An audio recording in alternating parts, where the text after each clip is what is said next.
All right. Hello, beautiful friends, and welcome to this live stream. It's been a little while since I've gotten the impulse to go live, so I'm here. And I'm super excited to be with you all. And I wanted to just take a moment to really be here now. Be here now. It's a beautiful chorus song. It's really lovely. It's also just a saying to be here now. It's the only place we really can be. So here we are, and I have had a lot of insights in the last couple weeks and a lot of things to explore and to think about, and I'm really grateful for the space to do that.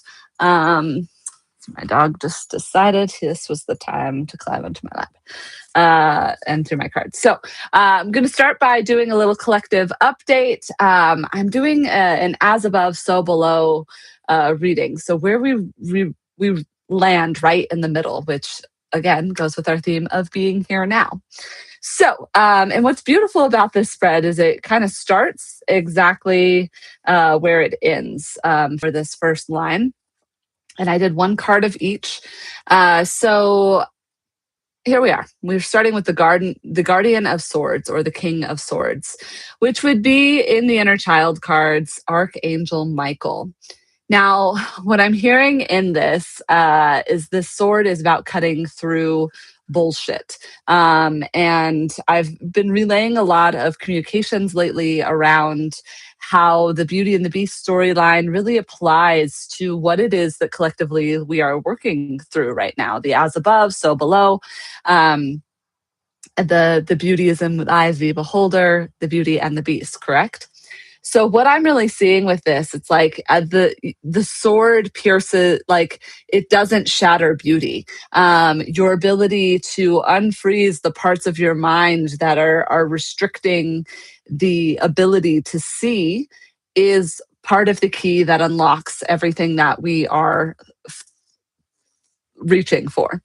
Next here we have elk, and I think I'm going to go a little general, and then I'm going to get deep into the weave. So here we have elk, which is about stamina. It's also about mating and finding a partner. It's also very strong in the masculine energy. Now, what do I think is coming through with this elk energy? So the pacing has been moving a little bit slow lately for me. I've been at home all summer with a broken foot. And what I've noticed in that slow pacing is this time for total integration, this true beingness of all that is and what it is that is being worked through. So this act of stamina is what I heard was kind of like we are in the story. We're in the part of the tale that is a little bit tangly, but we know where we're going. All right. So we're not just like mindlessly running through the forest. If you take it to Snow White, there's the beginning of the tale where she's running in fear.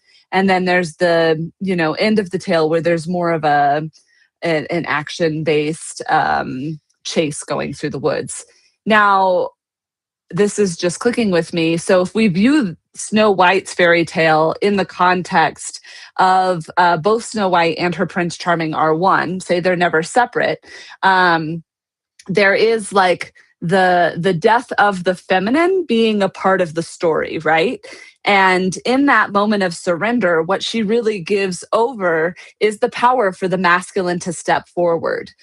This is just occurring to me in this moment. So, and I'm just thinking of the original Disney tale. I'm not going into the originalness of the tale. But yeah, so in the tale of Snow White, the stamina is so important. She runs and then she collapses in the field. She's scared, and then she wakes up and she's covered, like surrounded by all of these little forest creatures. And what that shows us is like in the act of surrender, we can come into that feminine gentleness. Now, later in the tale, when she chokes on the apple or gets the comb stuck in her head, all of those things, what that's really bringing forward is the action of the masculine stepping up. The feminine is no longer taking the action to solve the story or to fight the crime. The masculine component is, but it's coming from a place of love and true support. So I really think that's what this elk is representing here, is this really clear place of being in the story for the long haul, and we're in the midst of that tale now. So, internal journey, what that's looking like in the collective. We've got this Four of Wands, which we always love. It's a very union card, very celebration. What I hear with this particularly today is about community coming together. All right. So, this is really this time of acknowledging each other. I've been feeling this like act to just like write my friends Christmas in July cards, just moments of gratitude, of really like being in the celebration of everybody who's been a part of your storyline up to this point, and giving gratitude for that which has come and what is coming forward. What comes forward with this is the Seeker of Spells, which is like a true card of alchemy. It would be the same as the Knight of Wands. What I really hear forward is it's honoring your own abilities, and really seeing your own beauty. And it's clearing away the vines, which is significant because on this card, what we were looking at earlier is we have this Archangel Michael. That's the vines are kind of wrapped around the consciousness, but here she's sorting through them. So this shows me that the work is really getting done. Okay, how we bridge this out into the outer world. 10 of Wands. This is moving, packing up. To me, this is really saying that like we're moving into uncharted territory. We're leaving behind what doesn't serve us. We're really taking only that which are the essentials, and we're moving forward in this. Now we have the Exemplar of Arrows, which again is the same as the King of Swords. So we start where we begin. But what's beauty about this is there is an evolution in this card that feels very different. To me, it shows it is kind of the melting of that which is constricting the sword in this card, and the embracing of the beauty. It's being the beauty. It's being present with the beauty that's all around you. And we have a couple more cards, and those tuning in, if you would like to put anything in the comments as far as a reading that you would like, please do that.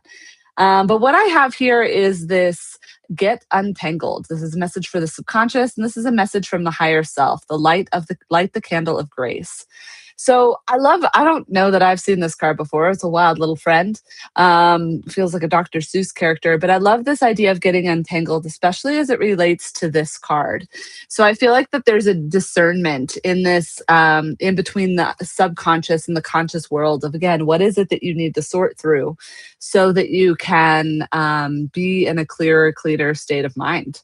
And where is it that you want to move forward in your life? What I like about this is this character doesn't feel particularly tangled to me. It just feels a little wild, and it's kind of to me, it's bringing me back to like this urge to wish that we talked about the other day. It feels a little dandelion-y to me. Very wild. All right, so light the candle of grace. All right, my friend was just talking about unicorns the other day, and what I'm really feeling with this card is like, yeah, letting all that old stuff melt away and like kind of coming into that higher knowing. I like that there's a castle in the background signifying this higher knowledge and this ability to move forward. All right, where does this all take us? This takes us to lemon balm, nurture. All right, so to me, that this is that in between phase of like, yeah, right before, like, as the princess becomes the queen. All right, and I'm really seeing this strong force of, and it's even like in art history they talk about like what was this, or this is the painting of the aura, and maybe people saw auras back then more vividly. Maybe that's what the painters were doing. Maybe that's representative of the halo, but that's actually what this represents, is this place of kind of being embodied in that knowing and coming into the presence of that which you are, which is quite beautiful. All right. The card that seals it all together is New Beginnings. All right. And what I love with this is I'm really feeling that throughout the course of this month, we are really closing off old ties and, coming into this one last piece of where it is that we're ultimately going. So that is very exciting. I am stoked to have been able to share all that with you. I think in the cohesiveness of things that we really are just kind of in this place of really beautiful awareness and joy. And it's funny, I look right over here and the bottom of the card is Four of Wands again. I do feel like we're in this process of union that is inevitable right now. And that's because our inner union is so strong and we're really feeling this beauty that is blooming from inside of us, every single one of us. So, anyway, I wish you all blessings. Doesn't look like anyone's popped on for a reading. So I'm going to pop off. But stay tuned for this. If you like this channel, please like it. If you like this video, please like it. If you'd like a personal reading, I like those a lot better than doing these because we really get to drop in and be specific and present with each other. And that feels super nice. So, yeah, my information's in the comments below. Feel free to send me an email, reach out, all of that. And have a great day. Aho.